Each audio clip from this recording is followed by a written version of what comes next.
Okay, I feel like I've had every single imaginable technical issue up until this live.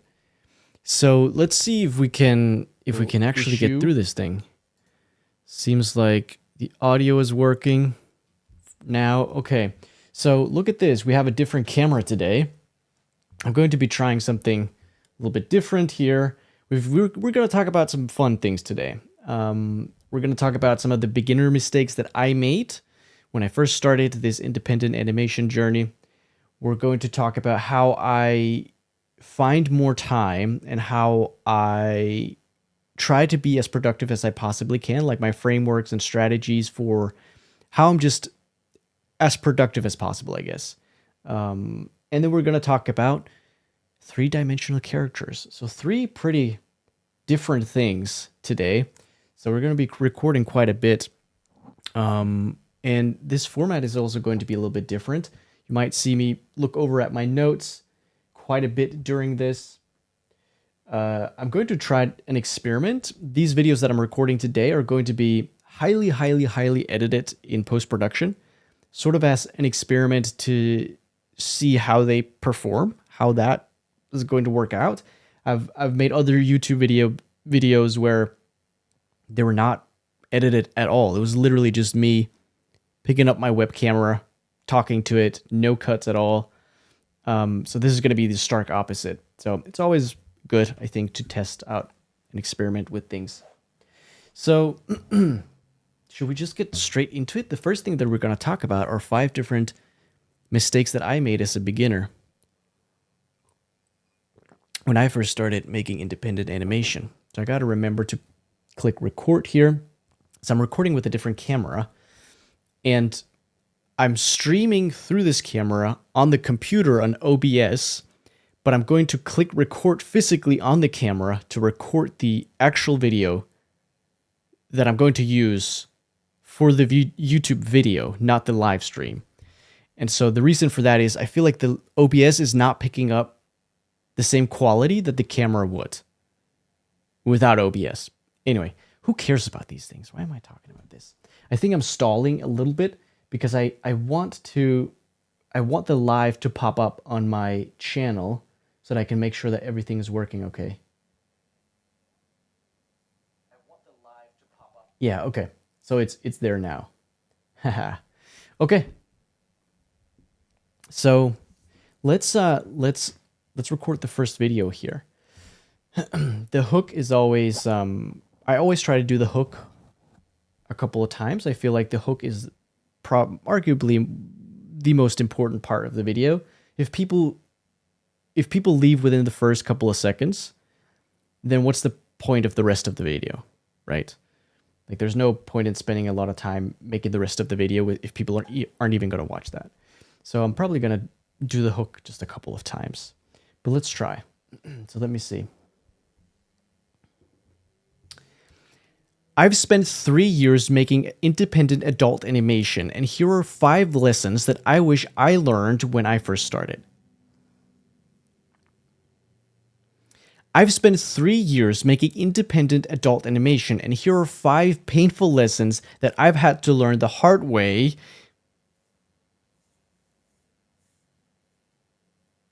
I've spent 3 years making independent adult animation, and here are 5 painful lessons that I had to learn the hard way that I wish I knew when I first started.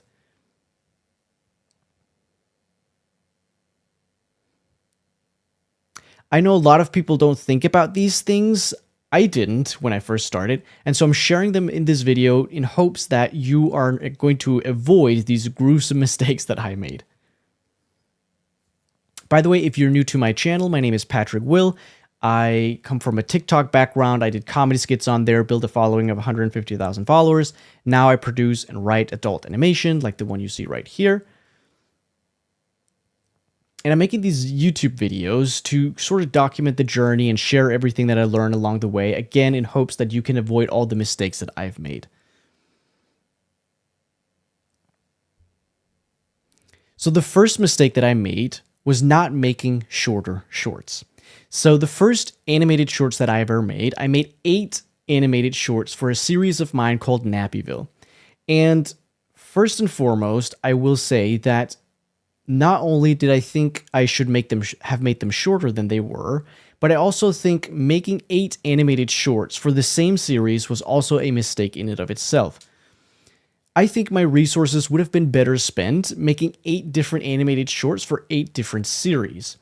I think it was pretty arrogant of me to believe that the first series that I made would somehow people would just love it. You know, I have no experience, I'm brand new to this, but for some reason, I thought that this series people are going to love, and I'm going to double down and make 8 animations for the same series. I think when I am early in something, it makes way more sense to test more things. And so what I wish I had done was, instead of doubling down on one series, I wish I would have made 8 different animated shorts for 8 different series. I also wish I would have made them a little bit shorter. Now, they're not that long to begin with. I think the first 3 animated shorts for Nappyville that I made were about 1 to 2 minutes apiece. And then the 5 next ones that I made were about 2 to 4 minutes. And so they're not that long. But I think it totals to about 15 minutes of animation. And what I think would have been better would be to split those 15 minutes up into 15 different 1-minute animations. And so not only could I get 8 animations, I could probably have gotten 15 different animated shorts for 15 different series. And the reason I think this is so important is because, again, when I'm early in something, I want to test as many things as possible. If I'm early and I'm new to something, I don't know that many things, okay? I don't know what the audience wants. I don't know what's good. And so it's much better, I think, to make a lot of different things, more volume, and then let the audience decide what is good, and then double down on making more of that. So for example, if I did make 15 different animated shorts for 15 different series, then let's say 3 of them got more views and more likes, and people just talked about it more than the others, then I would take those 3 series, and then I could make, let's just say, 8 animated shorts for those series. Instead, what I did is the first idea that came to my head, the first series that I made, Nappyville, I just thought, I like this series. People are going to have to like it too. And so I'm going to make 8 of them. It's pretty arrogant to think that way, to be honest. And now I will say I did get my first 2 pitch meetings from these animated shorts, from my Nappyville animated shorts. So they did serve a purpose and they did do something good. But I still think my resources would have been better spent doing what I talked about, making the other animated shorts for different series.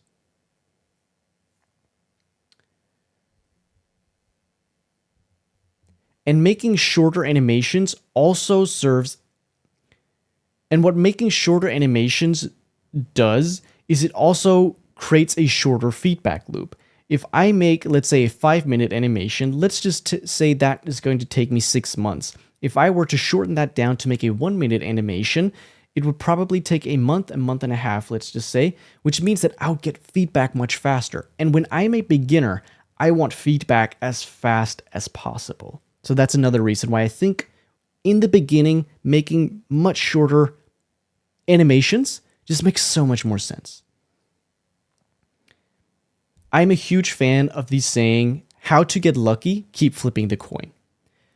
Instead of 8 animations that are 15 minutes in total, if I made 15 animations, I would get to flip the coin 15 times instead of only 8. My chances of landing on heads would be much higher.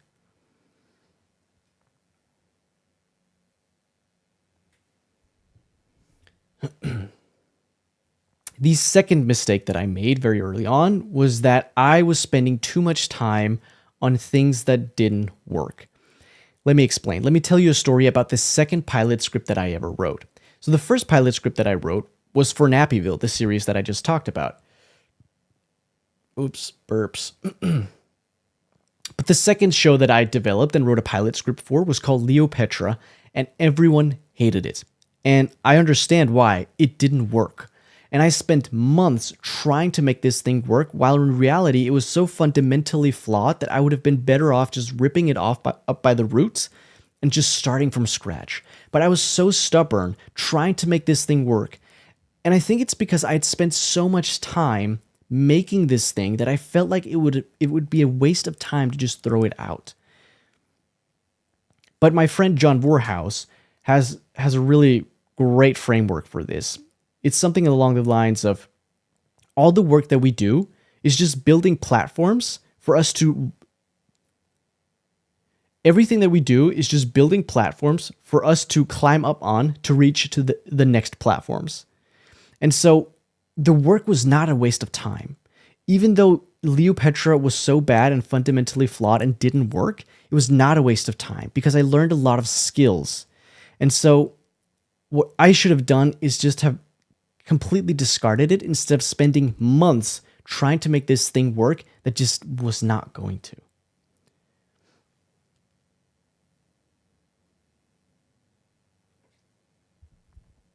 Ooh, this next one is controversial, I think. And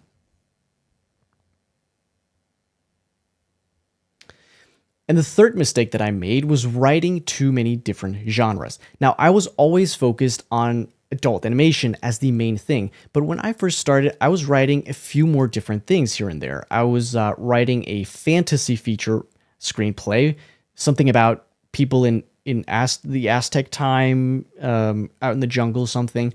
I was dabbling with a novel, and I was also writing a feature live action comedy. And I think my point about this mistake is all about focus. I think it's arrogant to think that I could beat anyone at, let's say, if I was writing 5 different things at the same time. I think it would be arrogant of me to believe that I could beat anyone who was only doing one of those 5 things, because I'm spreading myself too thin. If someone is only doing adult animation and I am doing 5 different things, I will never beat that person at making adult animation. And I know a lot of people use the argument that writing anything is going to make you a better writer. And yes, maybe. Like if I were to write a horror script, yes, that would make me a better writer, possibly. And that might translate into writing better adult animation. But do you know what is going to make me even better at writing adult animation? Writing adult animation, right? So even though doing one thing can take me further toward my goals, there are also other things that take me further toward my goals than that other thing. And so it's about identifying and focusing on the things that take me where I want to go the fastest. And that has just been such a huge eye-opener for me. Just focus on one thing. It takes a lifetime to be great at one thing. Why would I be so arrogant to think that I could do 5 things at the same time and be great at any of them? I don't think I can. There's a lot of things that I would love to do. I like I said, I love fantasy. I would love to make video games. I would love to collect Lorcana cards, the Disney cards that they released a couple years ago. There's so many things that I want to do. But I really think it requires something exceptional to become exceptional at one thing. And so for me, it's a lesson about focus. And just, I want to make adult animation, so that's what I'm going to do. By the way, if you're resonating with this and if this is helpful at all, make sure to leave a like and subscribe to the channel. I would appreciate that. Okay, this next one is huge. The next mistake that I made was not making content from day one.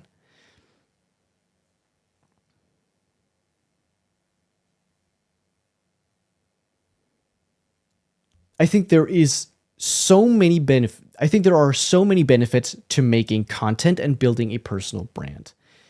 First of all, in a world of AI, I think people really appreciate seeing the process behind animation. If I document and make content around how I make animation, that is the proof that the animation was made by humans, and a lot of people really appreciate that. It's also really motivating and fun to look back at old content. Like, I did record a couple of things that I have never put out online anywhere For example, the other day, I was looking at a video that I recorded of myself recording voices for my Nappyville shorts that I talked about.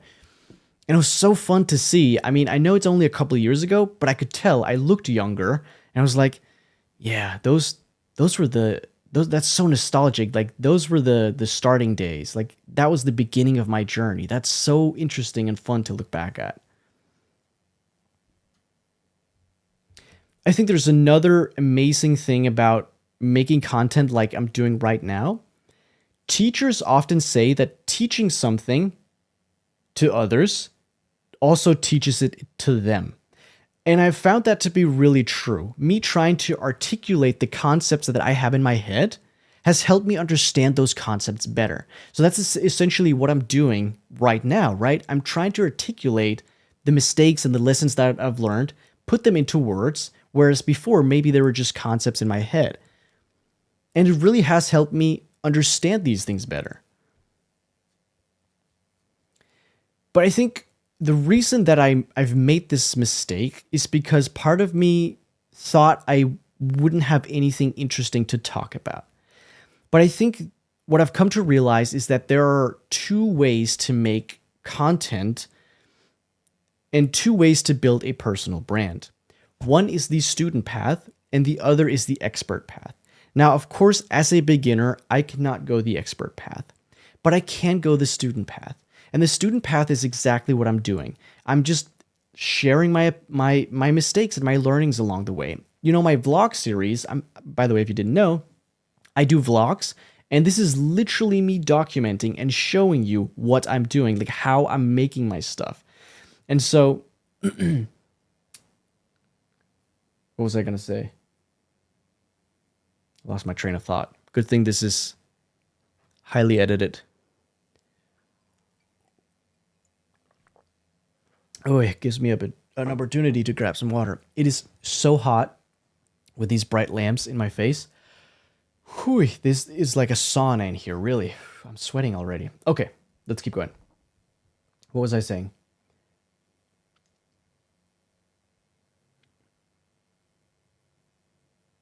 I was talking about the expert path and the student path.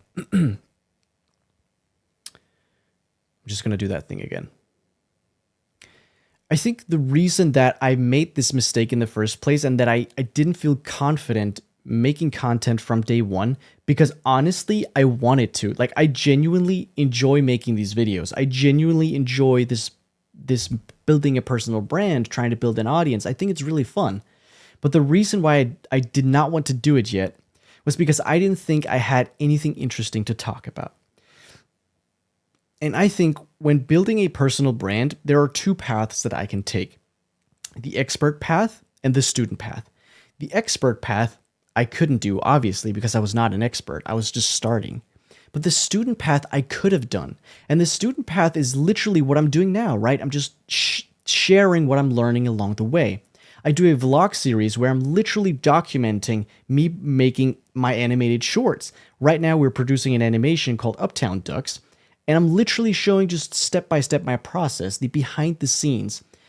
And you can't argue against that. I mean, if you saw someone who's day one of their journey and acting like an expert, trying to tell everyone this is how you do things, you can question that.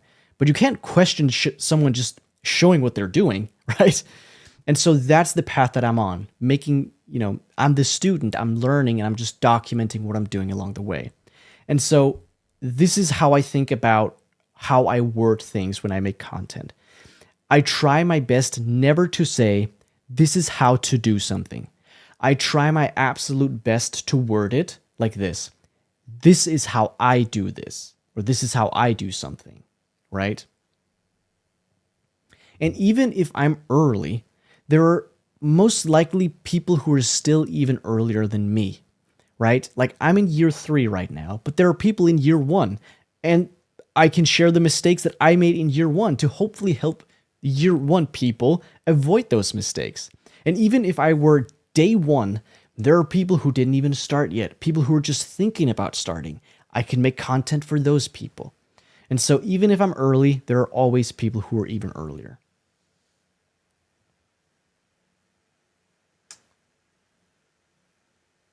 So if I were unsure about what to make content about,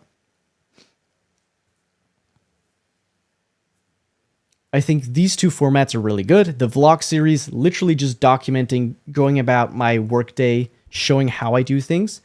And then these sit down, talk to the camera, sharing my mistakes and my learnings along the way. And so the way that I find the topics for my content is that I look through my logbooks. These are basically documents that I make for every single project, almost like diaries, where I write down every time I learn something new related to that project. Let's say, for example, with my Leopetra script, the one that everyone hated, a big note that I got was that my characters were not three-dimensional. And so I spent a lot of time learning how to make three-dimensional characters back then, and I would write that in my logbook. And so if I'm unsure of what to make content about, I read my logbooks, these small little diary entries, and I'm like, oh yeah, 2 years ago, I didn't know how to make three-dimensional characters. I could share my frameworks about that in a video, for example. So that's how I go about it.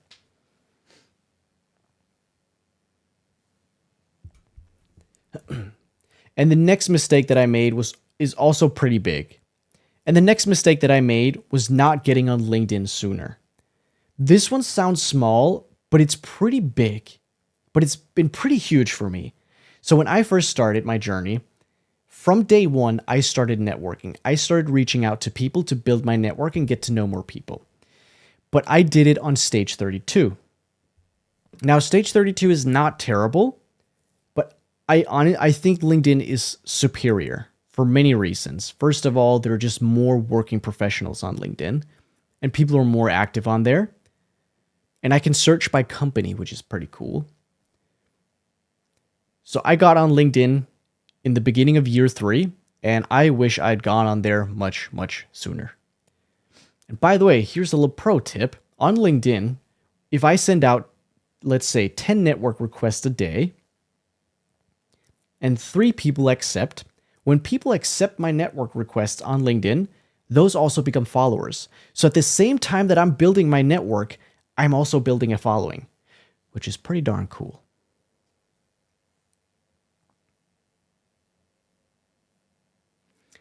So if you've made it this far into the video and you're curious about my process for how I make animated shorts, I made an entire video about that, and you can watch that right here. Let me do that one more time. And if you've made it this far into the video and you want to know my process about how I make animated shorts, I made an entire video about that right here. Actually, I don't know if it's right there. Is it? Where would the... I guess I can choose that on... Can I choose that on YouTube? Myself? Huh. Maybe I should try one without pointing. Because I'm not sure where it would go. I don't think I've done that before. And if you've made it this far into the video and want to know my process about how I make animated shorts, I made an entire video that you can watch right here. Very cool. Let me stop recording from this camera. That should not do anything with the live, correct? We're still good on the live.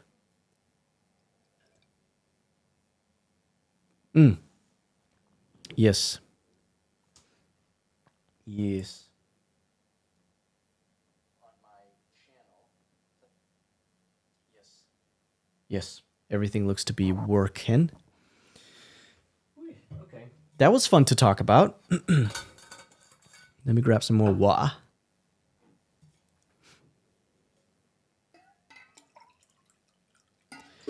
Did the exposure change when I stopped the recording on the live stream? We're learning as we're learning together here today.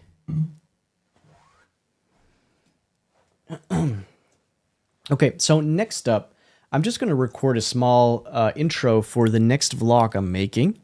This is for vlog number 3. This one is going to be awkward to film because I want to get this right. This is going to feel a little bit more scripted. I don't particularly enjoy recording scripts. I like having bullet points and just knowing what to talk about like we did just before. But again, I think intros and hooks are important. We want people to watch the rest of her videos. Okay, so let's knock this one out of the pack. Oh, remember to record. I want to see here on the live if the exposure changes. I think it does. Because I know it does on the... Oop, my alarm. My alarm is going off. It's telling me to live stream, but I started a little bit early.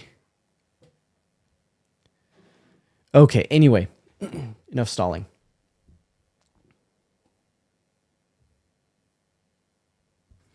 I quit making my independent animation pilot, and in this video, I'll tell you exactly why.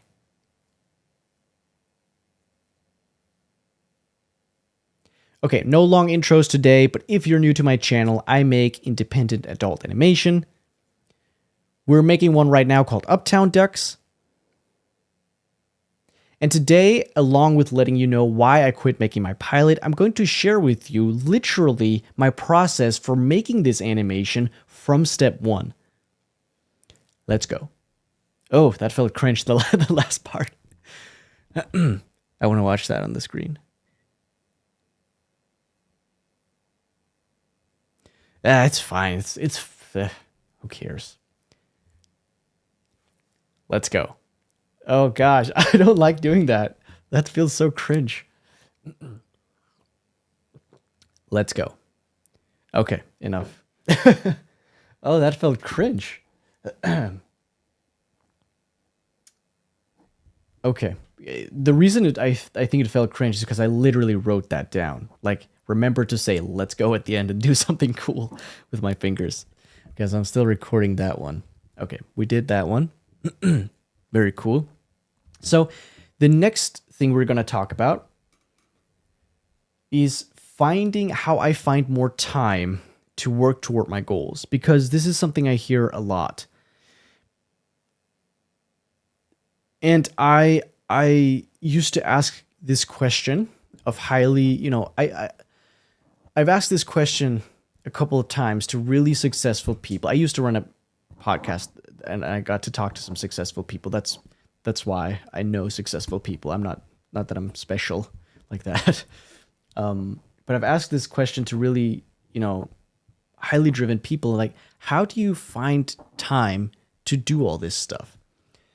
And I've thought a lot about okay, you know what? Let's just get into it. Let's just record this thing. No need to do all this. All this other stuff. Okay. I'm gonna hit record. Wait, I'm really hot right now.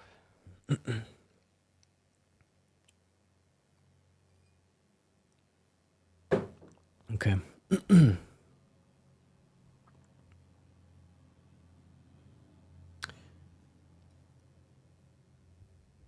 This one is going to be hard to remember, the intro, but I'm going to try.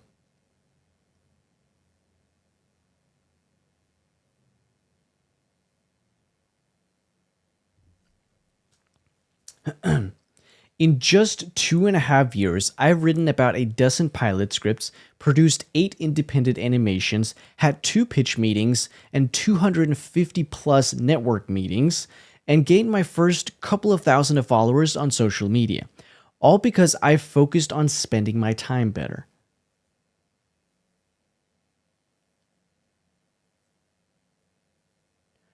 All while also having a real part-time job. All because I've focused so much on investing my time better. By the way, this is also how I largely managed to gain 150,000 followers on TikTok. By the way, this is also largely how I managed to gain 150,000 followers on TikTok way before I started making adult... Not way before. Ugh. By the way, this is also largely how I've managed to gain 150,000 followers on TikTok before I started making adult animation. I should say independent. By the way, this is also largely how I managed to gain 150,000 followers on TikTok before I started making independent animation. So if you're struggling finding time to make animation or write or whatever creative endeavor you're on, I'd like to share with you 3 levels of finding more time. I'd like to share with you 3 levels of finding more time to do so.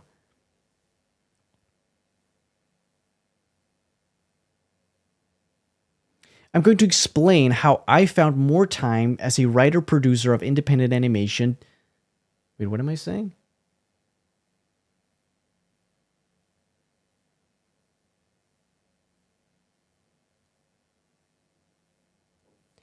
And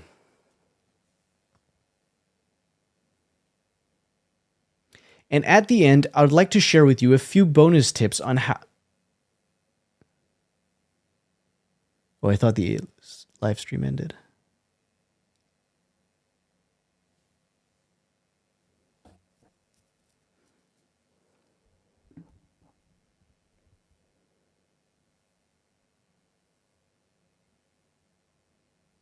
And at the end, I'll share a few bonus tips. This is why I hate reading scripted stuff. It's much more fun to do bulleted videos. What am I trying to say here? My brain is cooking.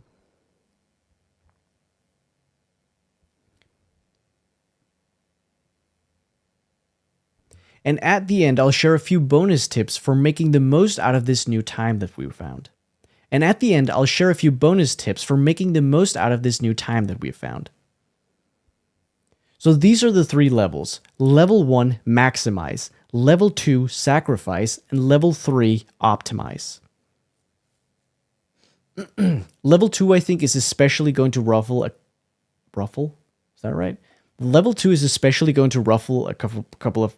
Level 2 is especially going to ruffle a couple of feathers in some people, and so this is a trigger warning, okay? Level 1, maximize. Just this first level made me find so much more time and made me so much more productive. Just this first level made me find so much more time in my day than I thought that I had. Essentially, this level is about getting a better relationship with time. And so I'll share an exercise with you that had really... Jeez, can I even talk? So I'll share with you an exercise that I did that really helped me find more time. Because once I did this exercise, I realized that things take so much less time than I thought, and I had so much more time during my week that I was just wasting on nothing. So this is the exercise. First, I would write down every single activity that I would do during a week. And I mean literally every single activity, down to brushing my teeth. Then I would... what's that word? This is where my English fails me. Then I would write down how long I thought every single activity was going to take, or how long I spent on that activity. Then I would map it out in my calendar, every single activity, every day for a week, and then how long that activity would take. What I would do then is I would actually, for the entire week, time every single one of those activities, and then adjust the calendar accordingly with now the times that I actually found.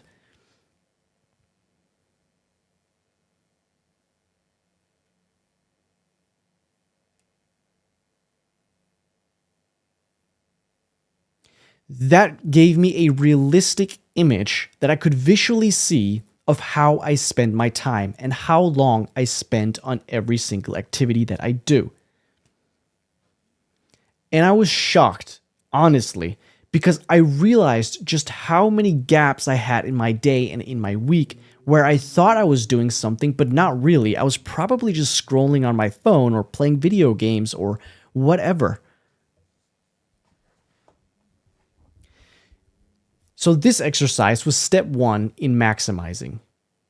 So this exercise is step 1 in level 1 of Maximize. The next step is to then fill out my calendar, all those gaps that I've now found, with activities that take me toward my goals.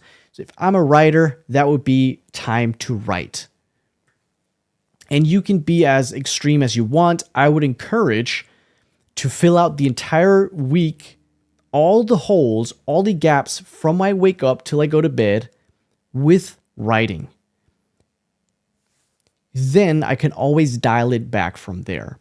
But to give you an idea, this is what I literally do every single week. I map out my entire week, my entire day. Every single second of my day is scheduled in my calendar from I wake up till I go to bed. Again, choose how extreme you want to go. Maybe you want some free time in the weekend, or maybe you want some, an hour or two off, not doing anything by the end of the day in the evening before you go to bed. Totally fine. You do you, okay? I'm just telling you what I do.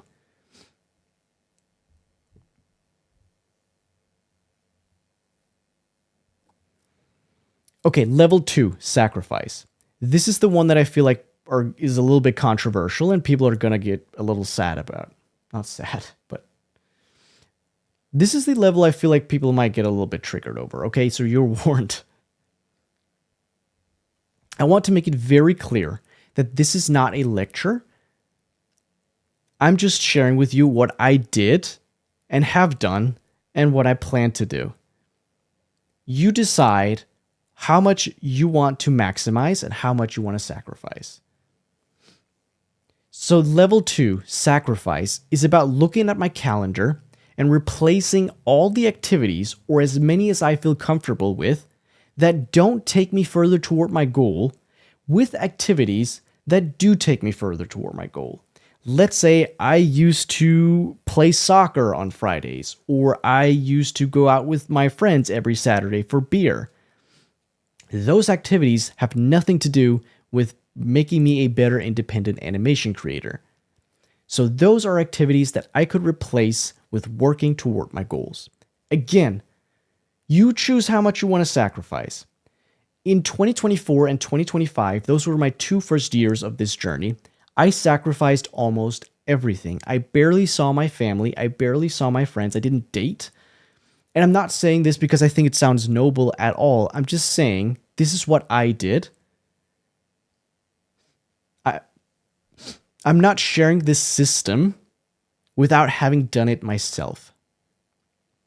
Now, to be completely transparent, in 2026, this year, there is a little bit fewer things that I'm willing to sacrifice. And I think it's okay to have seasons of life where I go really hard on the work and just almost do nothing but that.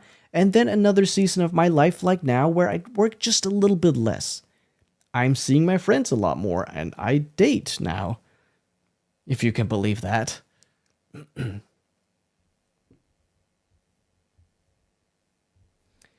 And on the topic of sacrifice, here's a big one for me. Stop spending money on stupid shit I don't need. If I don't spend money on shit I don't need, I don't have to work a real job as much. I live in a 1-bedroom apartment because it's very affordable. And not needing as much money to get by financially allows me to work less real job hours and spend those hours on the goal instead. Again, some people have a wife and kids and all that stuff.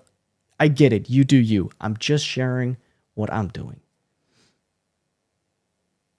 I think living cheaply way below my means is a huge game changer in finding more time to work toward my goals.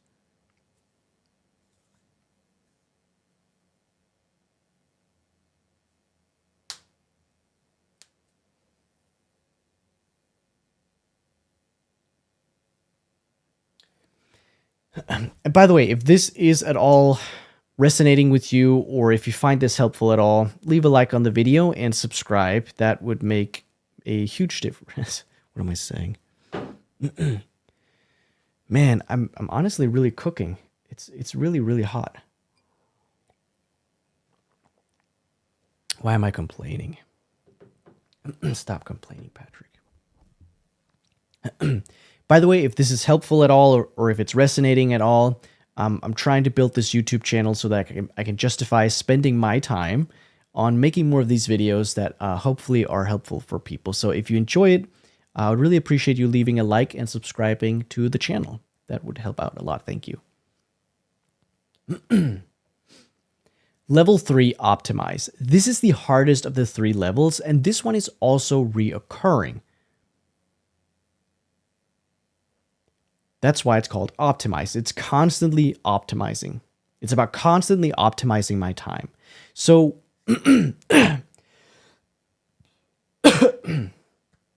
so where in level 2, it was about finding activities that don't take me further toward my goals and replacing them with activities that do take me toward my goals. Level 3 is about taking my activities that do take me toward my goals, replacing them with activities that take me even further toward my goals.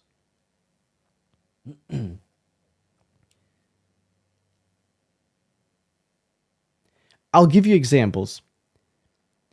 A big example that I can give you, something that I replaced recently, was that I used to spend 25 plus hours a week developing new series and writing pilot scripts for those series. 25 plus hours a week. Guess how much time I spend on that now? 3 hours a week. That's 22 plus hours less a week. And if you're curious, I'm spending those hours instead on producing animated shorts because I think that is a higher leverage activity. So while developing new series and writing pilot scripts is an activity that is going to take me further toward my goals, producing animated shorts, I think, takes me much further toward my goals. And so I replaced that activity with this new one. Here are a couple of other examples of activities that I have been guilty of that were very low leverage and that I've replaced with things that I think are much better spent for my time. Give me a much bigger bang for my buck. Setting time aside to read about something and not implementing it. That's not quite right. Setting time aside to read about something that's not immediately applicable. Spending a lot of time making my pitch documents pretty. I've been guilty of this. Continuously working on a project that's just not working. And refusing to let go. Taking meetings with people who are not very ambitious or serious about their dreams. Networking on Stage 32 instead of LinkedIn. Watching endless YouTube tutorials and never applying what I'm learning. I'm a bit guilty of this sometimes. And if you're curious, this is what my current calendar looks like. Now, I can work all hours of the day, but if I am not actually doing the work in those hours, then what's the point? And so let's talk about a few extra productivity tips of how to get the most out of the hours, the new hours that we have found in our week.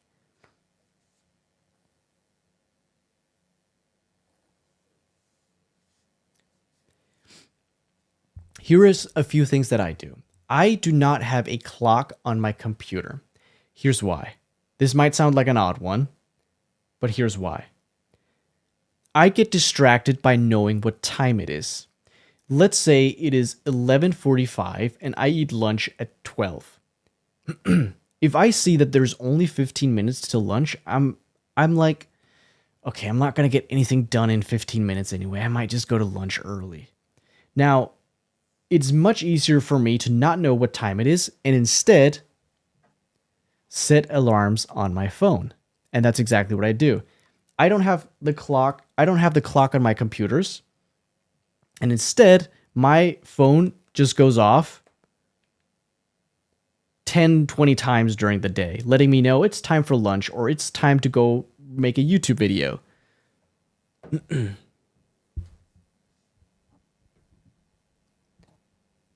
This is just way more effective for me.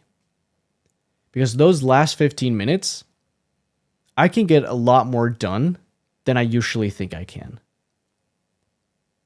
And if I don't know I'm about to go to lunch, I'm going to treat those 15 minutes like the first 15 minutes in my work pass. Now, here's another point. I used to remove my phone from reach. I used to put my phone on the other side of the wall over here in my bed. So I could still hear it go off when my alarms went off, but I couldn't reach for it. So I couldn't, check Instagram. If I got a notification, I couldn't see it. I couldn't grab my phone to check it out. Now, I'm going to be transparent and say I don't actually do that anymore. I am perfectly fine having my phone next to me while I'm working because I don't have the urges to check my phone all the time. For whatever reason, I don't know why. But I can work 4 hours straight without checking my phone for some reason. So why not just have it there? But if it's a problem for someone, putting the phone out of reach might be a good idea. I often work with earplugs in because I live right next to a really busy street, and across the street there's a school and kids are very loud. And I just want to focus on the work and not be distracted by noises everywhere. And to that same point, I sometimes work in a completely pitch black room because I don't want to see things. I just want to stare at my screen and get the work done. And again, full transparency, I actually don't do that much. I actually don't do that much anymore because I don't think it's very healthy for humans to sit in a pitch black room all day. But if there is a time where I'm like, okay, I need to lock in today, I might, just pull down the curtains and just, fully lock in and pitch black room and all that. And sort of similarly, I try not to have a messy desk.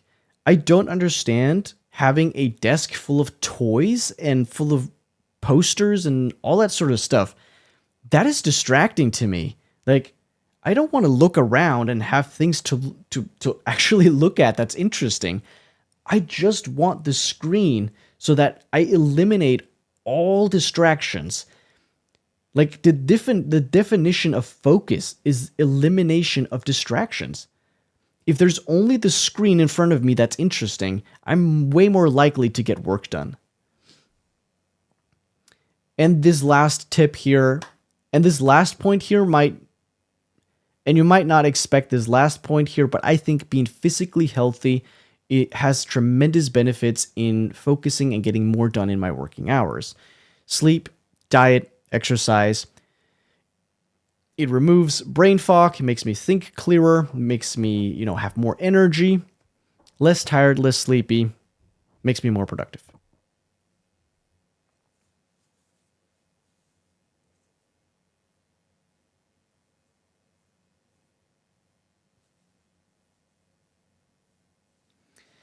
And if you made it this far into the video, now that we've talked about how to find time to make animation, I made a video talking about how to make animation or how I make animation, and you can watch that video right here. Let me do that one more time. That's the outro. And if you've made it this far into the video, now that I've shared my best tips to finding more time to make animation, now it's time to... Wait, what?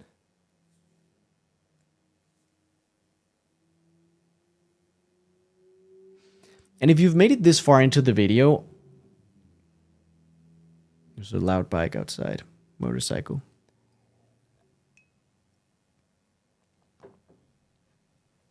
And if you've made it this far into the video, now that I've shared my best tips on how to find more time to make animation, the next thing I'd recommend you watch is how I make animation.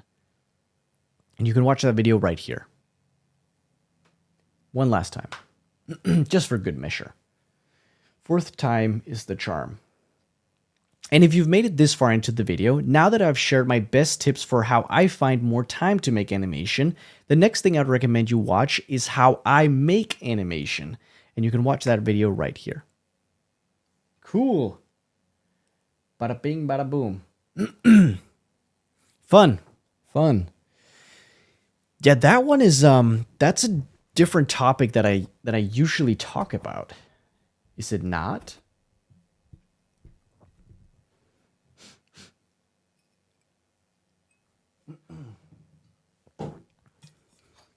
Yes, it is. Yes, it is, Patrick. Why don't more people do live streams where they make videos, like showing literally, how they make videos? I think what would be cool to do is maybe have a second camera that's shooting like this camera and the lights, maybe my notes over here, my screen to check if the live is doing okay, like just filming the setup. That would be cool, because you can't really see much. You can see my microphone, but why don't more people do this? I would like to see how people make their videos. Okay, so I'm going to record just a little bit, two small bits for an interview I did with John Voorhouse. John Voorhouse is he's a comedy writer. He's written a ton of books on writing comedy, which I love. They're phenomenal. I interviewed him recently. It's coming out, like that interview I'm putting out in 8 days. August 16th. And I just need to record like a quick CTA in the middle and an outro for that interview. So that's what we're going to do now. So let's start with the CTA. This should be quick. Let's knock this out of the park.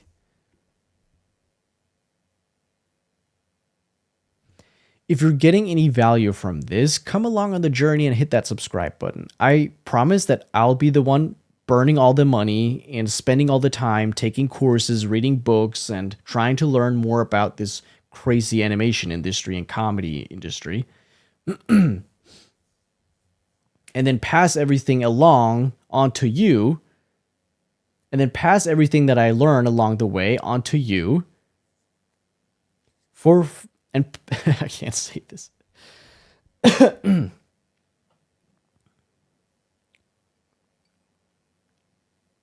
This is what it's like recording YouTube videos. It's like just take, another take, another take, another take. Just like recording voiceover for animation, or if you're making live action, another take, another take, another take.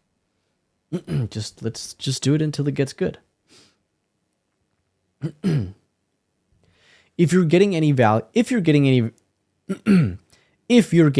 value from this conversation with John Voorhouse, come along on the journey and subscribe to the channel.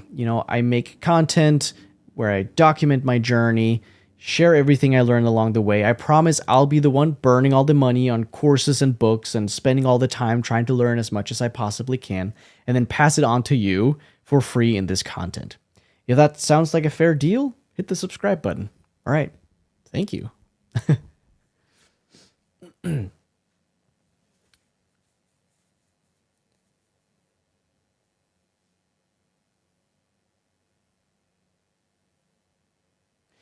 If you enjoyed this conversation with John Voorhouse, where we talked about, among other things, how to make funny characters, I made a video talking about how I write jokes, and you can watch that right here.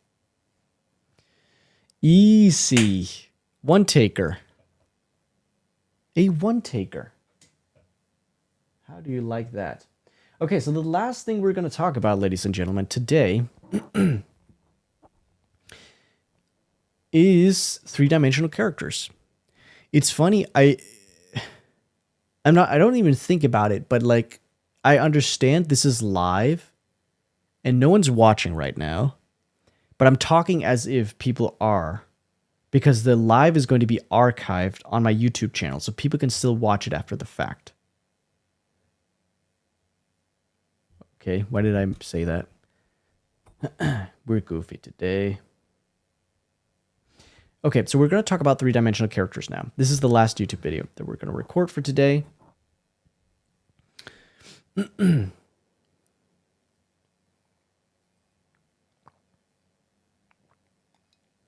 Oh, I'm so thirsty. Sweating so much. We've been doing this for an hour almost. This is probably going to take, I don't know, 15, 20 minutes. Okay. Let's do it. I used to get this soul-crushing note all the time.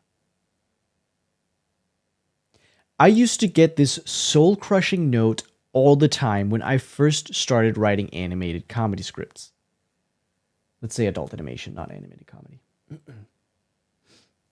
I used to get this soul-crushing note I used to get this soul-crushing note all the time when I first started writing adult animation scripts. Your characters are... What was the note? I forgot for a second. Yes. Your characters are boring and one-dimensional.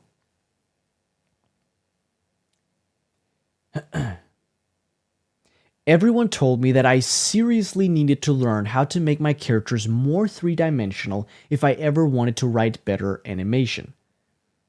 Let's say adult animation. Everyone told me that I seriously needed to learn how to make more three-dimensional characters if I ever wanted to write better adult animation. Nowadays, I never get that note anymore, and I really think it's because of what I'm going to tell you in this video. And here's the good news. It's really, really simple to make three-dimensional characters. So keep watching. By the way, if you're new to my channel, my name is Patrick Will. I've written about a dozen pilot scripts and produced 8 independent animations. Before that, I built an audience of 150,000 followers on TikTok by making comedy skits. I'm not pretending...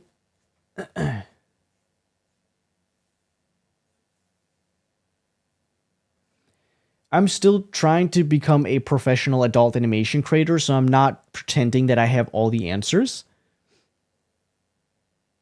But I'm making these YouTube videos to share everything that I learn along the way in my journey, so that hopefully you can skip the many hours and many headaches that I've had and all the frustrations that I've had trying to figure these things out.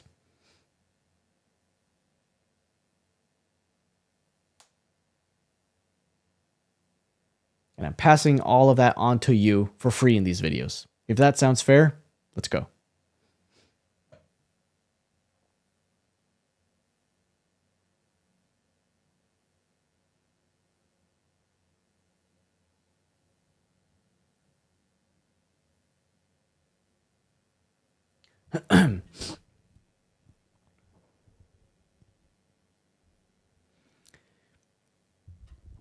Okay, so let's first talk about what does three-dimensional character...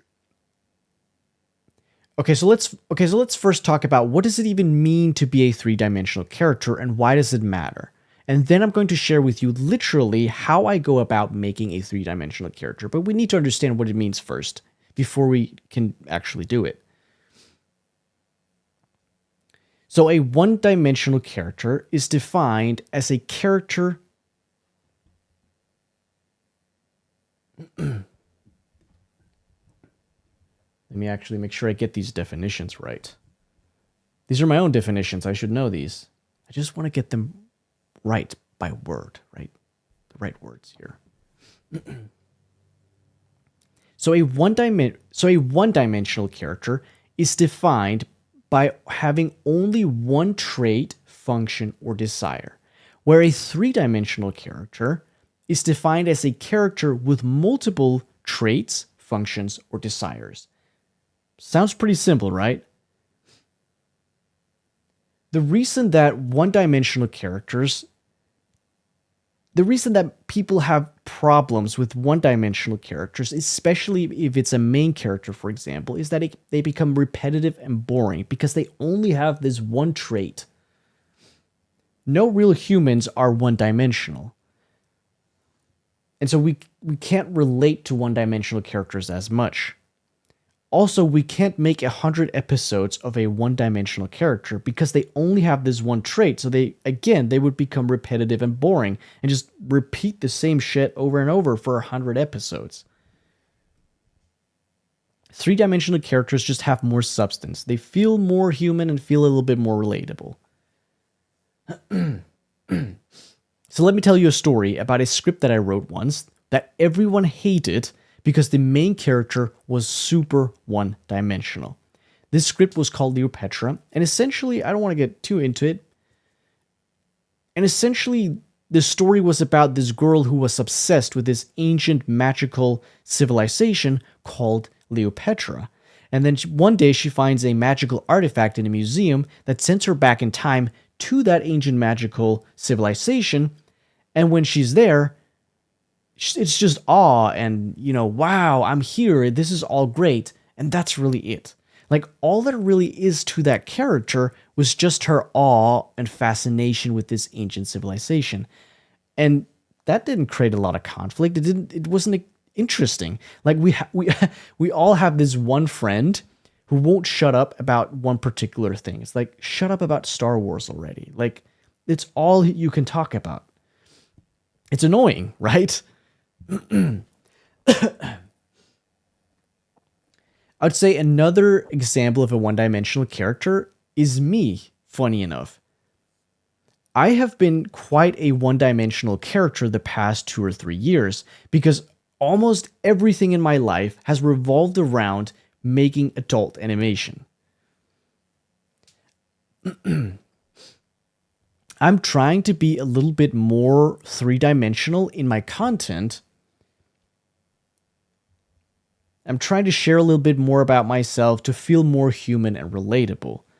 So for example, I am super nerdy when it comes to health. I care a lot about sleep, nutrition, working out. I did calisthenics for 8 years. I love Lord of the Rings and Game of Thrones. I'm quite interested in business and marketing. In fact, I have an educational background in marketing. I studied marketing economics. I love nature. I was a huge gamer in my teenage years. I don't get to play video games that much anymore, but when I do, it's often the old Lego games or Hytale. I have a background on TikTok where I make comedy skits. You see how me saying all of these things just makes me a little bit more rounded. There's a little bit more substance to me now, especially if I also share my flaws and weaknesses. Like, I'm very stubborn, I'm a bit socially awkward, and I am very motivated by becoming admired and respected and feel loved. All of this helps me become a more three-dimensional character. Can you see how differently you probably see me now versus at the beginning of this video where I was just the guy talking about animation? I bet you see me differently now. Here's another example. Let's take a character who only talks about sex. That character is one-dimensional. But let's say that same character also loves cats. Hates dogs, and had 3 best friends that he likes to drink with in the evening at a bar. He's also in love with his best friend's wife,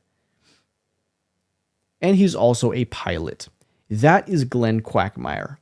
All of a sudden, this character is three-dimensional.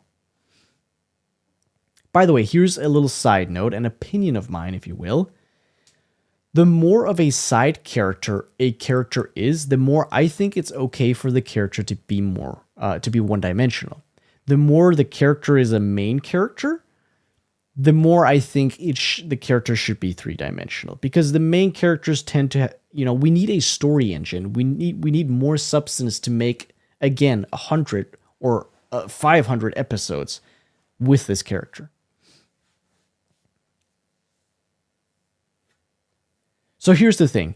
Making a three-dimensional character seems to be very, very simple. It's just about adding more traits, right? Sort of, but not really. Let me explain what I mean. So how do I go about literally making a three-dimensional character? And this is a counterintuitive answer because I don't. I don't think about it. I'll explain what I mean in just a second. So a bad three-dimensional character is a character with a lot of random traits. It's three-dimensional, but it's bad. A good three-dimensional character has relevant traits, not random. So the reason that I think it's so easy to make a three-dimensional character is because if I do my job right when creating characters, they become three-dimensional automatically as a byproduct. Because creating a good character means adding lots of traits and wants and desires, conflict that are relevant to the overall story, not random. Things like the want, their motivation, flaws, strength. If it's a comedy, what makes them funny? How do they view the world? And the character relationships, etc. And so here's everything that I look at when creating a character. So I'm going to show you literally everything that I look at when creating a character. And when I've looked at all those things, the character automatically becomes three-dimensional. Let me know if you want me to dive deeper into any of these points in another video. Let me know if you want me to dive deeper into any of these character points in another video.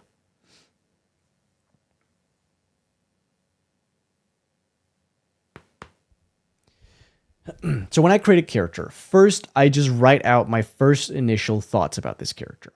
Then I look at their sociology, physiology, and psychology. And this is taken from the book, The Art of Dramatic Writing. I have a ton of questions and things that I look at underneath these 3 points. And really, this is just like a warm-up phase for me. This is like, okay, I get to just like explore a little bit. Some of these can be random. Some of these can feel like random traits that I assign to this character in this part. But I feel like this is more of the exploration phase. Next, I look at what are their strengths? What are their flaws and weaknesses? Why are these characters the way that they are? What does the character want? Why do they want it? What do they need? Why can't they get it, both internally and externally? What is their broken compass? How do they view the world? Why do they view the world that way? What's funny about the character? What is their exaggeration? What are their comic perspectives? Are they the cause of their own suffering? What happens to the character that's funny? What makes the character likable? Why these particular characters for this particular show? What are their function? How do they connect to the theme? How do they connect to the protagonist goal? What are their conflicts with the world and setting? What's the story engine? What are their character arcs? Are there any angels or devils on their shoulders? How would they react to an uncomfortable situation? How would they react to an uncomfortable situation? How does this character talk? And how can we see that on the page? And then by the end, I have like any last thoughts. And this might, could be a little bit more random. It's like, what about their friends, their family? Do they have any fears? Are they messy or are they neat? Do they have any pets? Or have they been arrested? Are they tech savvy? What's their music taste like? Favorite movie? Favorite comedian? Favorite sport? Favorite food? Quirks? Politics? Etc. So that last part is also just finishing off something, and it could be assigning a few random traits here and there. But essentially everything above is relevant character development to the show. And so let's say I have 4 characters in this show. I would answer all these questions for the 4th characters. And then I would look at their character relationships, the dynamics between each other. Let's say we have 4 characters. That means we have 6 different relationships. And then for each relationship, I ask, are they opposites? What are their views of each other's comic filters? What do the characters like about each other? What do the characters hate about each other? And what do these characters reveal about each other? What can they teach each other? And then I ask, how would these characters react to an uncomfortable situation together?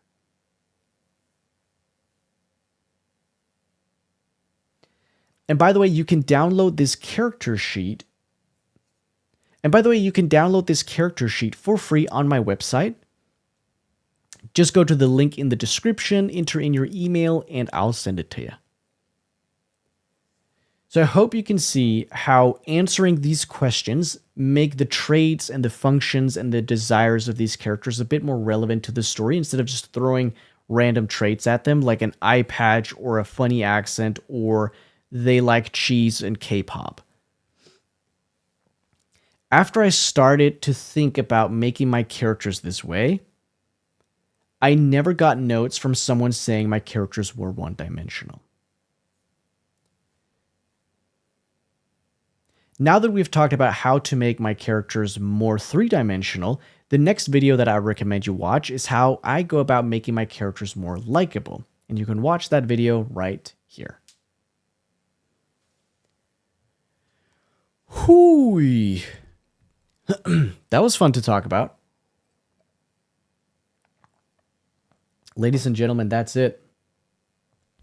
Thanks for tuning in to, well, you didn't tune in live. I can see that over here, okay? I can see no one's watching live.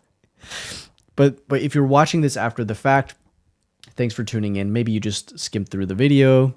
But if you watch this whole thing, wow, you're pretty cool, I must say. Like, I appreciate that. Thank you. Yeah, we have this challenge on this YouTube channel right now where if we get 500 subscribers by the end of this year, I'm going to pick 3 people from the comments, offer to read their scripts, and give them feedback on them for free.